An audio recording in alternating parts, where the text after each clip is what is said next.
இன்றைக்கும் ஆண்டவர் உங்களுடைய கண்ணீர் எல்லாவற்றையும் துடைப்பார். துக்கத்தோடு வந்திருக்கலாம், நீங்கள் வியாதியோடு வந்திருக்கலாம், கவலையோடு வந்திருக்கலாம், இழப்பின் நிமித்தம் நீங்கள் வந்திருக்கலாம், கண்ணீரை சிந்திட்டு நீங்கள் வந்திருக்கலாம், உங்கள் கண்கள்லாம் வீங்கி போய் நீங்கள் வந்திருக்கலாம். ஆனால் ஆண்டவர் உங்கள் கண்களில் இருக்கிற ஒவ்வொரு கண்ணீரையும் அவர் துடைப்பார். ஆமென்.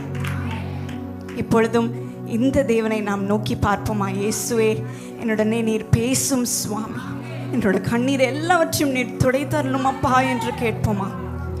ஏசப்பா, இந்த வார்த்தையை நாங்கள் கேட்கும் பொழுது கூட நீர் எங்களோட பேசும் அப்பா. பேசும் பொழுதே நீர் அற்புதங்களை செய்யும் அப்பா. அவர்களுடைய சூழ்நிலை எல்லாவற்றையும் மாற்றும் சுவாமி. உங்கள் கண்ணீர் எல்லாம் துடைப்பார், வியாதியை போக்குவார். நீங்கள் அழுது அழுது தேம்பி தேம்பி அழுது உங்கள் கண்கள் வீங்கி போய் வந்திருக்கலாம், அதையெல்லாம் ஆண்டவர் சரி செய்வார் அப்படின்னு ஸ்டெல்லா ரமலா அவர்கள் சொல்றாங்க. 50 வருடமா இதே வாட்ஸ்அப்பை விட்டுன்னு இருக்காங்க ஸ்டெல்லா ரமலா குடும்பம். அவங்க தாத்தா தினகரன்லேருந்து இதே மாதிரி உங்கள் கண்ணீர் எல்லாம் துடைப்பார், இதே மாதிரி அவர் பாட்டு பாடியே போயிட்டு அதே இவங்க இப்போ வார்த்தையால் சொல்லி மக்களை மயக்கின்னு திரிகிறாங்க. அந்த தினகரன் அவர்கள் சேர்த்து வைத்த மக்களுடைய காணிக்கையை சேர்த்து வைத்து பல பில்டிங்களை கட்டிட்டாங்க. அந்த பில்டிங்கில் இன்னைக்கு ஏசி போட்டு சொகுசாக உட்காந்து இந்த மக்களை கூட்டி அவங்களுடைய மனதை மயக்கி அவங்களுடைய மயக்கத்தில் இருக்கும்போது அவர்களுடைய பணத்தை எடுத்து விடுகிறார்கள் இந்த ஸ்டெல்லா ரமலா குடும்பம் அவர்கள். இவர்களே கண்ணீர் கடலில் இருக்கிறார்கள். எப்படி? ஸ்டெல்லா ரமலா குடும்பமே கண்ணீர் கடலில் இருக்கிறது. அந்த இவர்களுடைய கண்ணீரை யார் துடைப்பது, சார் சரி செய்வது? அந்த கண்ணீருக்கான காரணம் என்ன? அந்த மக்கள் ஏன் அழுறாங்க? அந்த அந்த அதனுடைய காரணம் என்ன? வியாதி ஏன் வருது? அதை போக்குறதுக்கு என்ன வழி? அதெல்லாம் சொல்ல மாட்டாங்க. ஆண்டவர் சரி செய்வார், ஆண்டவர் சரி செய்வார். இந்த மாதிரி மக்களை காலகாலமாக ஏமாத்தின்னு இருக்காங்க. 50 வருடமாக தினகரன் அவர்லேருந்து மெரினா பீச்சில் மீட்டிங் போட்டு கூட்டம் கூட்டமாக போய் மக்களை வர சொல்லி மக்களை அவருடைய காலத்தின் நேரத்தை வீணடித்த பெருமை தினகரன் அவரை சார். இந்த கிறிஸ்தவர்களை தவறான திசையிலே நடத்தி சென்றவர் தினகரன் அவர்கள், கிறிஸ்தவர்களை ஏமாற்றினவர் தினகரன் அவர்கள். அதே பாணியை இங்கே ஸ்டெல்லா ரமலா அவர்கள் கடைபிடித்துக் கொண்டிருக்கிறார். இதனுடைய தந்தை பால் தினகரனும் இவருடைய தாய் எவாஞ்சலின் பால் தினகரனும் மக்களை ஏமாற்றுவதில் வல்லவர்களாக இருக்கிறார்கள். இவர்கள் குடும்பமே ஏமாற்று குடும்பமாக இருக்கிறது. மக்களை மயக்கி ஏமாற்றி மதிமயங்க செய்து அவருடைய நல்ல வழியை விட்டு விலகி ஒரு கஷ்டத்தின் வழியிலும் கடனின் வழியிலும் அடித்து செல்லதான் இவங்க முன்னால் இருக்கிறாங்க. மற்றபடி இவங்களுடைய பிரசங்கத்தை கேட்குறவங்க யாரும் வியாதி இல்லாத இருக்காங்க. 50 வருஷமாக கேட்டுக்கிறாங்களே, வியாதி இல்லாத யாருன்னா இருக்காங்களா? வியாதி போகிறதுக்கெல்லாம் இவங்க வழி சொல்ல மாட்டாங்க. வியாதி போகிறதுக்கு வழி சொல்ல மாட்டாங்க, கடையில் இல்லாத வாழ்க்கைக்கு வழி சொல்ல மாட்டாங்க, கண்ணீர் இல்லாத வாழ்க்கைக்கு வழி சொல்ல மாட்டாங்க. ஒன்றுமே இவங்க சொல்கிறது கிடையாது. எதுக்கும் ஒரு தீர்வு சொல்கிறது கிடையாது.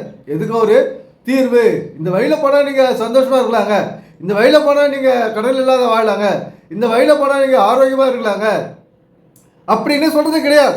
ஏன்னா அந்த விஷயம் இவங்களுக்கே தெரியாது. பைபிள் ரகசியம் மறைபொருளும் இவங்களுக்கே தெரியாது. பைபிள் ஆரோக்கிய வாழ்க்கைக்கு என்ன சொல்லுது, கடல் இல்லா வாழ்க்கைக்கு பைபிள் என்ன சொல்லுது, இயேசு கிறிஸ்து வாழ்க்கை வரலாறு வியாதி இல்லாத வாழ்க்கைக்கு என்ன வழி சொல்லுது, ஆனந்த வாழ்க்கைக்கு என்ன வழி சொல்லுது அப்படின்னு இவங்களுக்கு தெரியாது. அந்த வேதத்தில் உள்ள மறைபொருள் மறைந்திருக்கிற விஷயமும் இவங்களுக்கு தெரியாததுனால இது மாதிரி மக்களை கூட்டி குழப்பிக்கின்னு திரிகிறாங்க. இந்த பைபிளானது ஒரு புரியாத புதிர் புத்தகம். அது இந்த ஸ்டெல்லாவுக்கும் தெரியாது, அவங்க அப்பா பால் தினகரனுக்கும் தெரியாது, அவங்க தாத்தா தினகரனுக்கும் தெரியாது, அவங்க பாட்டி ஸ்டெல்லா தினகரனுக்கும் தெரியாது.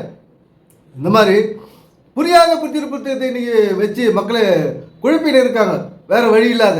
ஏன்னா வருமானம் இல்லைங்க, எங்கேயும் போய் சம்பாதிக்க முடியாது, வேலைக்கு போக முடியாது, மாத சம்பளம் எங்கேயும் போய் வாங்க முடியாது. ஏதாவது பைபிள்லேருந்து வசனத்தை சொல்லிட்டு அந்த வசனத்துக்கு சரியான விளக்கம் சொல்லாத மக்களை அழ வச்சுக்கின்னு இன்னும் மேலும் அழ வைக்கிறது தான் இவங்களோட வேலை. மக்களை மேலும் அழ வைக்கிறது தான் இவங்களுடைய முதன்மையான வேலை. அதனால் இந்த ஸ்டெல்லா ரமலா போன்றவர்கள் மக்களை குழப்பி இருக்கிறாங்க காலகாலமாக. இவருடைய குடும்பத்திலே கண்ணீர் கடலில் மிதக்குது. அவருடைய அக்காவுக்கு திருமணம் ஆச்சா தெரியல. இந்த ஸ்டெல்லா ரமலாவுக்கு திருமணமாகி 1 வருஷம் ஆச்சு, குழந்தை இருக்குதா இல்லைன்னு தெரியல. இந்த மாதிரி இவருடைய குடும்பத்திலே 1008 பிரச்சனை. என்ன நாங்கள் தான் பைபிளில் நல்லா சொல்கிறோம், சரியாக சொல்கிறோம், புதுசாக சொல்கிறோம். பைபிள்லேருந்து மணிகளில் ஜெபம் பண்ணுறோம், கோபுரத்தில் ஜெபம் பண்ணுறோம். எங்ககிட்ட லெட்டர் எழுதி ஜெபக்குறிப்பு எழுதி கொடுத்தீங்களா, அதை நாங்கள் வச்சு ஜெபம் பண்ணி உங்களுக்கு எல்லாத்தையும் சரி செஞ்சிடுவோம். இந்த மாதிரி ஒரு வாட்ச் அவுட்டுன்னு தெரியும். காலகாலமாக அங்கங்கே கட்டிடங்களை கட்டி காணிக்கை வசூல் பண்ணிக்கின்னு வெளிநாட்டிலே போய் வெளிநாட்டையும் வர்றது கிடையாது. உலகம் முழுசு போயிட்டு அங்கங்கே வீடு போய் கார் வாங்கி அங்கங்கே பங்களாங்களை கட்டிக்கின்னு அங்கே இருக்கிற மக்களை ஏமாற்றி லட்சங்களை கோடிகளை சம்பாதிச்சுன்னு இருக்காங்க. இன்றைக்கி பால் தினகரன் ஸ்டெல்லா தினகரன் ஸ்டெல்லா ரமலா அவர்களும் இந்த மாதிரி அவங்க அண்ணன் சாம் ஷில்பா இவங்க 2 பேரும் ஒரு ஒரு ஒரு மாதிரி பேசி மக்களை குழப்பின்னு தெரியுது. எல்லாம் குழப்பவாதிகள் தான். எல்லாருமே குழப்பவாதிகள், வேற ஒன்றுமில்லை. மக்களை குழப்புவது, அழ வைப்பது, கடலில் தள்ளுவது, வியாதியில் தள்ளுவது தான் அவருடைய ஒரே நோக்கம். எனவே சிந்திப்போம், செயல்படுவோம். நன்றி, வணக்கம் நண்பர்களே.